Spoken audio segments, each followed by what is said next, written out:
No edits, no filter. April 1st, take one. That's how we started. Welcome, everybody. Hey, I'm Tom Woodard here at No Edits, No Filter. We're on the Avenue today again. Or some edits, some filter. Some edit, some filter, because every now and then you edit. Yeah, you want me to start? John, what do we do here on No Edits, No Filter? Talk awesome sports, movies, and music and political matters. Talk about autism, music, sports, Music some more. music, and political matters. do we talk about political matters? We don't really talk political matters anymore. That's it. John. Yeah, we don't talk about political matters. Nope, exactly. No more political matters. We're done with that. Glad to see everybody. Happy Friday. Well, y'all, we're really excited today. This is somebody that we've been trying to get together like for years. We have a mutual friend in my wife, which sounds a little weird, but that's true. Legend. My wife's a soccer player, coach, guru, and Pete owns a big soccer business here in town. And my wife, in his first life, though, he was in music. And so we all kind of have 9 lives, I think, as part of how the world works, I think. Who knew I would be doing what we do here and all of that one day, many moons ago. I found out today, though, we're gonna journey. I'm gonna get to know Pete a little bit here on the sofa while you guys get to know him. And so everybody go around and say your first name real quick, and we're gonna test him later, okay, on this, and then we'll get started. Just your name and maybe just a little bit of something. My name is Rita. I'm here as an illustrator here for the Avenue.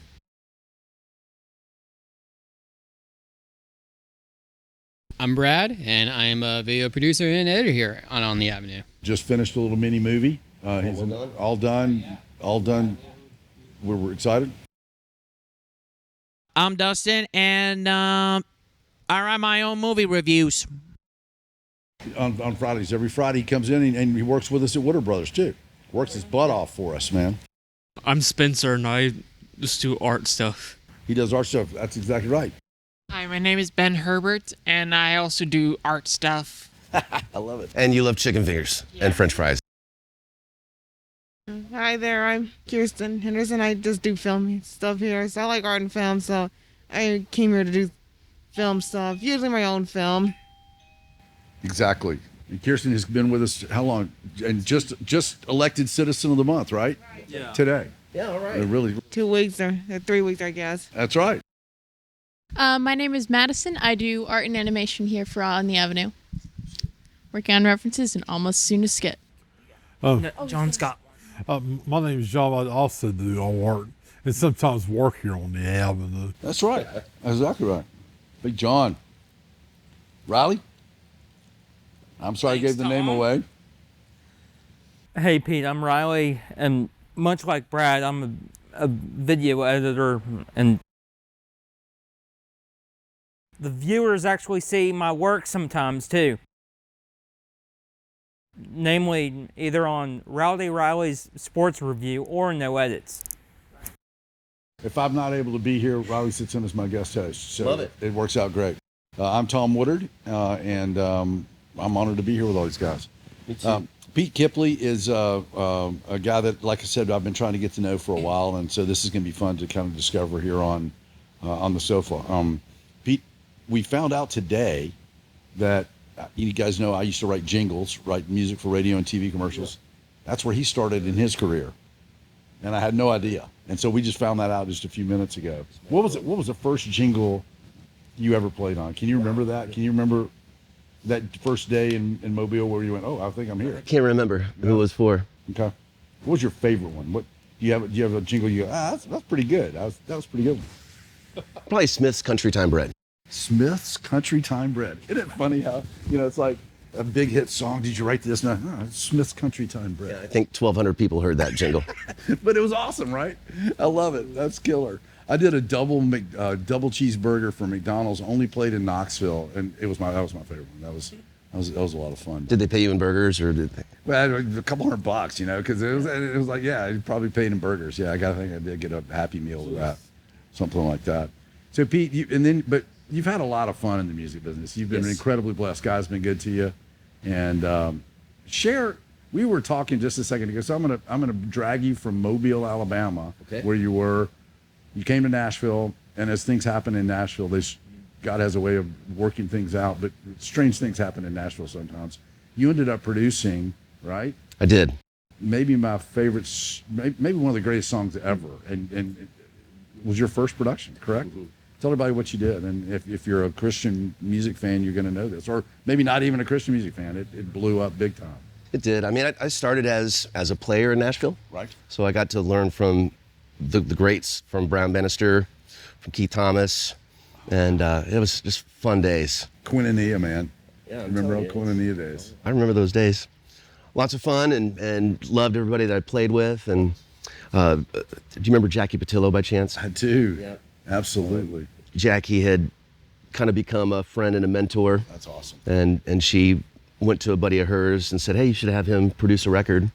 And he had just started a new label and found a band, that Mercy Me band, there in Texas. Y'all know who Mercy Me is? What? Hold on. So get excited. I know you're getting ready to freak out. So go ahead. Yeah, I mean, I fell in love with those guys. It was the days of innocence. Yeah. I like to call it. You know, they. But you produced the first Mercy Me record. I did. Which was an amazing record. Wish I could do it again. I would have done a few things different, but looking back. Amazing record, had amazing impact on the planet. I think it did. I knew, I mean, Jeff took me out to see them play in Birmingham, and I mean, the place just fell out when they would sing I Can Only Imagine. Yeah.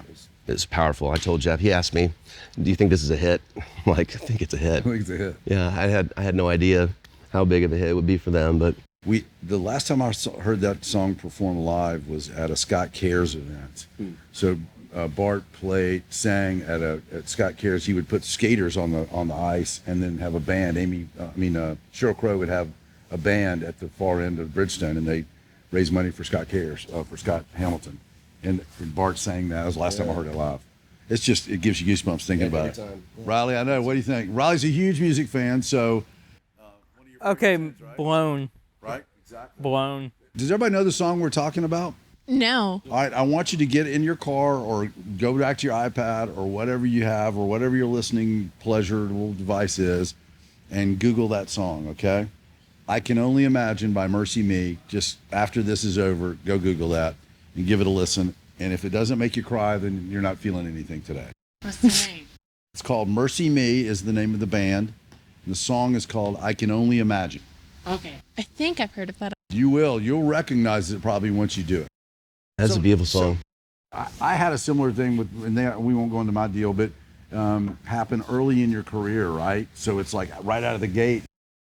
All downhill from there, right? I mean, so tell what happened after that. You know, you produce this record, all of a sudden you're probably on a low budget. You know, it blows up. All of a sudden the band is booked all over the planet. What happens to you? You were in the studio doing that, right? And they take off. What happens to Pete Kipley? It was interesting, even how that song even came out. Originally, Amy was doing that song at the same time. Amy Grant, and Brown was producing. It's unbelievable production. And so in doing that, she had the radio rights to that song. Oh, wow. And so we weren't even going to single it. We were going to single something else, another song, which that song I wrote. And it completely tanked. Of course. There you go. Well, I wrote with them, whatever. Yeah. But do you remember a guy named Kid Craddock? He was a DJ out in Dallas. Absolutely. It was around Christmas time, and he was having a call, and he's a great guy, great DJ. Asked his audience if they had songs they'd like to listen to during the holidays, and somebody had called in and said, hey, there's a little band from out here, and the song just helps me through. Sometimes the holidays are hard. And so he played it. And when he played it, the phones lit. And when the phones lit, they lit in Houston. And that was on the pop station. Wow. It wasn't even on the Christian stations there. But when we found out that we weren't doing the radio release, we kind of thought, hey, let's just do something cool with it. You know, and I was really into Radiohead. I was trying to get them into Radiohead a little bit. Yeah. So we made this, I thought it was pretty cool production of the song. Absolutely. Just some different. Went to fly to Dallas to cut his vocal, and we got snowed out. So we ended up landing in Cincinnati, which I found out is actually in Kentucky. That's right. At least the airport, anyway. But the engineer that I brought with me, I said, hey, listen to this treatment of the song, and then I just want you to hear just the demo of it that they did. So he listened to my treatment of it, and was like, oh, I really like it. It's good. Played him just the band demo of them playing it, and I could see in his eyes that These guys are special. Yeah, he's like, yeah, man. I'm like, we can't use my version, can we? He's like, you can't. So flew to Dallas, just said, hey, everybody get on your instrument. We're just gonna cut it 3 or 4 times. Awesome. And that's just them. That's so cool. So I can really take no credit. But anyway, no, I disagree. You're a catalyst for a lot of that. I mean, you had to be, and God used you as a catalyst for an amazing song. So that's cool. Yeah, I appreciate being a part of it. Yeah, and that's the way I was with anything that we did. That's good. You're a small part of it. That's the way the planet works. We're all a small part of On the Avenue here. Everybody brings their individual talents to that, and then we're greater as a group. So I think that's cool. What was next for you? So you stayed in the music business for a while, obviously. I did. Almost right after that, I think. Ended up getting a manager, getting an agent, moving to Music Row, and working there. I think that it took off maybe a little bit too fast. Yeah. And I think anytime that you can look back 20, 30 years in life, you see how you would have done several things different. But personally, you would have done some things different? I think so. And I think the beautiful thing about this is instead of, I had a tendency sometimes to want to micromanage. Yeah. Instead of just letting creativity just flow. Yeah. And finally learned. We do. We let go of it and get out of our own way, I think, in some ways. That's what I feel like I've done, is gotten out of my own way in a lot of ways. Yeah, one of the things these guys do here is just explore. It's so cool to explore creativity and work on, everybody has a creative project. We have a little thing called an IABL, and everybody's exploring that right now and doing that, trying to figure it out. Yeah, creativity. Exactly. What, John? Creativity. Do you think is creativity important? Yeah, I guess. You guess so? Yeah, I guess. How has that changed your life? I don't know. Don't know? Okay. Does anybody have a question for Pete? No? You're holding the mic like a question. Yeah. I know you do. So how did the movie portray real life, in your opinion? That's a good question. I think I like the fact that it's based on a true story. And it's pretty close. It's a good movie. Good. What are you doing now? So let's music thing was great. What got you out of the music deal? What made you go, I can tell you the day that I know I was leaving music. Me too. We saw a Burger King commercial using an existing disco track. Do you remember that day? And it was an existing song on an ad. Instead of doing a jingle, they used real music. And so I knew it was over then. I knew the jingle game was over. And it was that day I saw that one commercial. I was like, nope, they're just going to use catalog after catalog after catalog now. What was your day? Well, I think in terms of jingles, what I liked about it was kind of that need to create almost instantly. Absolutely. So Meredith, any copywriter would come about 8 in the morning. Yeah. We would listen to the client and see how we could serve that message. We'd usually have till about 12 o'clock to write it. Oh, yeah. Then they would come in, hopefully approve or disapprove. Yep. Then we'd have till 4 o'clock to produce the entire thing. And then it's done. But then if they approved that, it was 8 hours of running dubs until 12, 1 o'clock.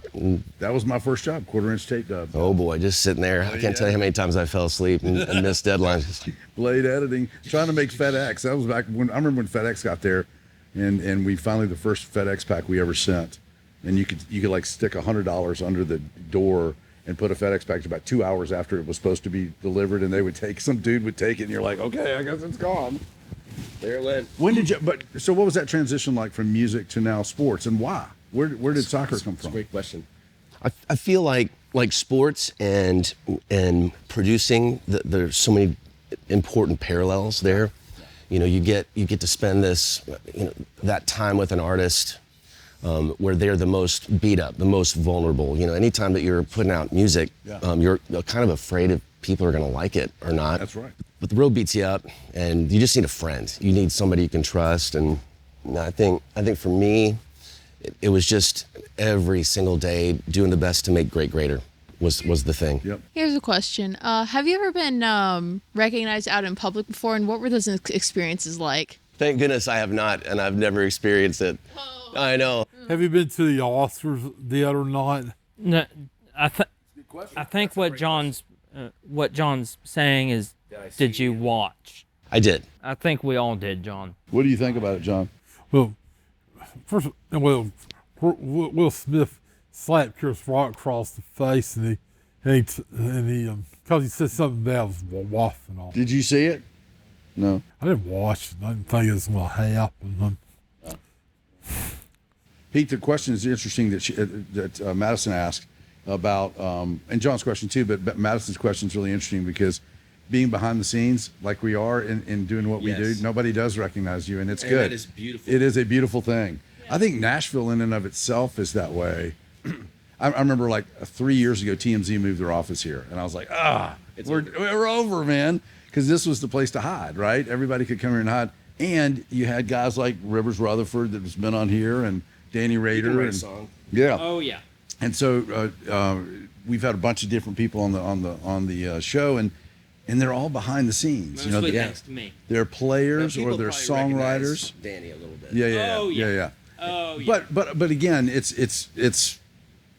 the songwriter is always behind the scenes and not really known. Beautiful place to be. It is a beautiful place to be. That actually used to be the case a long time ago, but not so much anymore. Now that the songwriters are actually out there performing. Here's another question. You say that you're all behind the scenes. Well, now you're exposed now. So how do you feel about that? How do you feel about that? I feel really good about it. Pete, tell us though, what took it from? They're similar, but why soccer? What did you get, or why sport? Tell us about what you're doing now and that transition. Did you play? I did not play. I have a son. Actually, both my boys played. I have a son that was playing, and that's how I got to meet Ronnie. Was there through the club, and kind of started seeing how there could be some opportunities to just be able to give a little bit more to these players. Yeah. And I think it's just like in music that you're dealing with so many pressures, especially when you're young and maybe not able to process those kind of pressures that you're having. Yeah. I just wanted a place where players could come and train and feel like they're a part of a culture. Yeah. And enjoy it, and I'm really happy to be doing what I'm doing. Name of the place. It's called Bolta. Yeah. Yeah. Cool. Where did that come from? It's Icelandic for ball. Cool. What's special to that is Iceland is like the size of Berry Hill. Yeah. I mean, very, very small. Still, they made such a deep run in the World Cup. Yeah. And thank goodness we're going this year, but we didn't make it that year. Do you have any messages to any future musicians wanting to get into, or anyone I'll do that as another question after, but that one first. Yeah, I think for sure, just follow your dream. I think River said it the best on that last podcast. It just, wow, you're going to pay me to do this? I know, right? But the first impulse that got you in had nothing to do with being paid. It was innocent. It was something that came from a space inside your heart before your brain got in the way of it. How about for people that feel like they are not, like you said that you moved from music to sports. What do you think about people like changing mediums or what they're really invested in everything? Like, how would you give any tips? Like if they're already invested in full into one thing and they want to switch over, is there any like message or tip you'd give for that? Like for example, do you mean like from moving from print to video, or? It just anything like that general, something like sort of in line or in tandem with you switching from music to sport, that kind of same. Yeah, I think that's a great question. I think there's a lot of answers to it. I do feel like, what brought us to that place of wanting to be a creative, whether you're a songwriter, an artist, an illustrator, what drove you to that decision was something that was already inside of you, right? And sometimes I do think that now people are liking this song and I'm going to get paid for it, or people like this art and I'm going to get paid for it. There's a tendency for maybe some things to change there, and that there's a tendency to lose a little bit of that innocence that made you so perfect in the first place, So At the same time, sports, the game has evolved. And I look at Ronnie as an example. You know, the game has changed since she got in it, for sure. But she was able to change with it. And why was she able to do that? I will tell you right now, because of her love for the players, period. So if you can stay in love with what you're doing and the medium changes, I don't think you'll have that hard of a time transitioning. I think that's great advice. That's great advice. Because it does. It has to be a love first, and then it can be a business or whatever it is you want to build from that. But it does have to be a love first. All of you are so fortunate that what's driving you to the next step is being driven from here and not from here. You know, That's great advice. the heart can easily be changed. The brain can't. That's great advice. Any other questions for Pete? Are there any like other mediums that you've just been smaller hobbies that you've just been interested in between those two major ones that we've been talking about? Between the music and the soccer? Is there anything else that's smaller that really could be unexpected or something that's just on the in-between smaller? Oh, I wish I was interesting and had a good answer for that, like cooking or authorship or those kind of things. Yeah, I mean, I've always been fascinated with video. I'm terrible at it, but you know, sometimes you just don't have a choice. Yeah. It's like I need to put something together here, which makes you guys, you know, the movie makers. I mean, I said art and animation. There's like 20 other things. I cannot imagine like animation. How do you do it? Yeah. A lot of practice. I've had about like 4 or 5 years. Yeah. Everything, you know, it's my first day getting to meet you. I feel like I've known you for a long time. No. You know, you walk in here and I'm assuming that all of this art was done by you guys. It is. And 10 minutes, I couldn't leave that front room. I was just sucked in. I think one of the really cool things that creativity does and allowing yourself to do that is boredom has to kick in a little bit for you to desire it. And I think today we don't do that. We don't let ourselves get bored and get into something that we need to create. Way too many distractions. Yeah, exactly. I don't think we let our brains think enough about what it is we want to create. And I think we're creating all the time. It's anyway. That's another question. Wow, I'm taking all these. If you guys want the mic, then I can hand it to you. I'll just. But have you ever experienced burnout? And burnout is definitely a big thing. But have you ever experienced it? And if there's anything, do you have any tips on how to get out of it? That is another. Yeah, this girl. You need your own show immediately. Yeah, yeah. Get her an agent. Exactly. Yeah, that's amazing. Absolutely. I think we burn out in every area of our life. As a parent, you can experience that, which is why it's important to recognize it for what it is and find that solution. I always felt like in the music that I was doing, I knew I was done when I got goosebumps. That's when I knew I was done. Yeah. Now, if an A&R guy or an artist came back and it didn't give them goosebumps, then I would have to retry to do it again. But I think that's when you realize that you're starting to have some burnout, is when you look at something you've illustrated or look at a scene and it's not giving you those goosebumps. And then I feel like when inspiration becomes work, might be time just to step back from it. And it's okay to ask for a day off. We're going to wrap up here in just a couple of minutes. We have a way to do that. But I want to, the catalyst, I want to give these guys credit for the catalyst of why we're together. I posted an episode of OTA TV that most of you guys have produced something on. And I put it up on Facebook and just kind of threw it out there. And Pete said, "What was your quote, man?" Because it was really cool. You watched it and said something really impressive. Well, thank you. I wasn't expecting you to see it, but it touched me. And I felt like we're so immersed in media and so much information coming that, I mean, it touched me. It was the best thing I've seen on YouTube or TV, and as long as I can remember. It warmed my heart, and that's y'all's work right there. And so that was really cool. So y'all were the catalyst. Your work was the catalyst that got Pete and I sitting here on the sofa today. So congratulations. That's awesome. Any other last minute questions we've got for Pete? And I got one I'm gonna close with. Yeah, do you ever direct movies? Did you ever direct movies? Yeah. I never did. No? Sounds fun, though. So you have a... uh-oh. Madison has one more question. Hopefully it's not as good as the last one. That's right, exactly. We can't have any more good questions. That's right. Here we go. So, music, and you didn't direct at all, but you did participate in movies in some way, I believe. Movies, no. Some of the music he did was probably on soundtracks. So, what is your what is it that when you're writing, what is not a formula, but the genre that you like and why you like it? Yeah, I'm not sure what genre I like anymore. Is it really just a mix-up of everything? I would think so. Is there any specific singer-songwriter, specific song that kind of inspired you, or specifically that you return back to in your creative process or something? Oh, absolutely.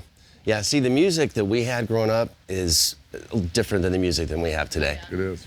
What year were you? 1942. We look good for 80, don't we? I mean, 8 tracks, you know? I did.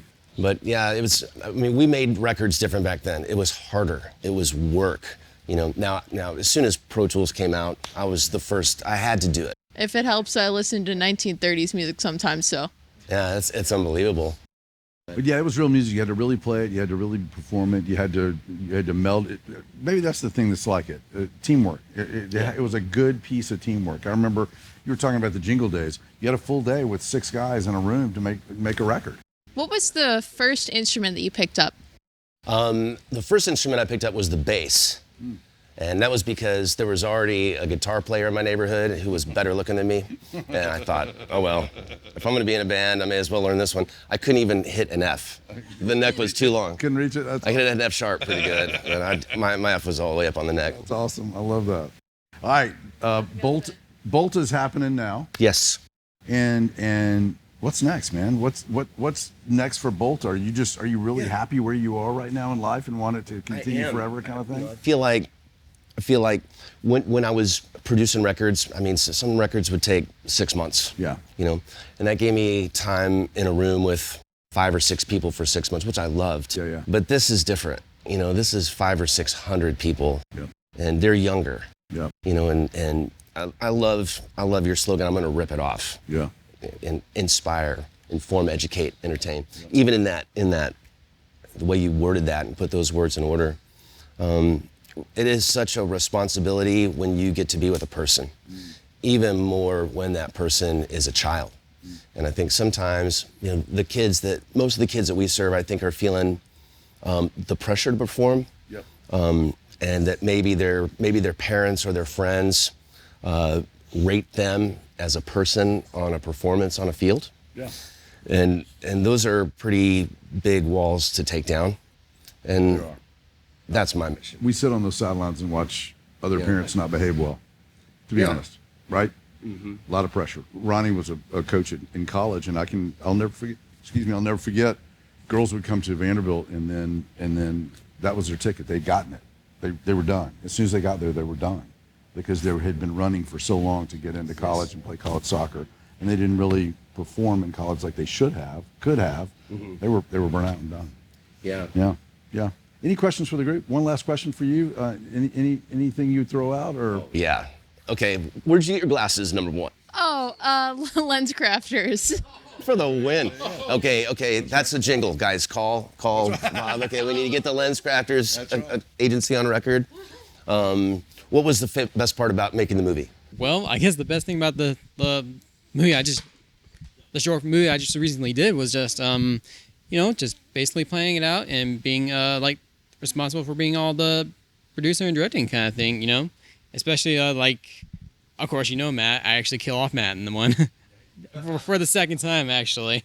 So Brad has a show called On My Own, and he teaches people with autism how to live on their own. He lives independently, drives, went to school, is just an amazing guy. And this was a little twist on My Own, and we call it the skit, right? And so Brad really concepted it, wrote it, produced it. There's graphic animation, the whole thing together, edited it, soundtrack, mixed it, the whole bit. It's all Brad. So it's really a cool thing, and I'll send you a link to it after the show. Have you seen my video? Have you seen Juan Angelo?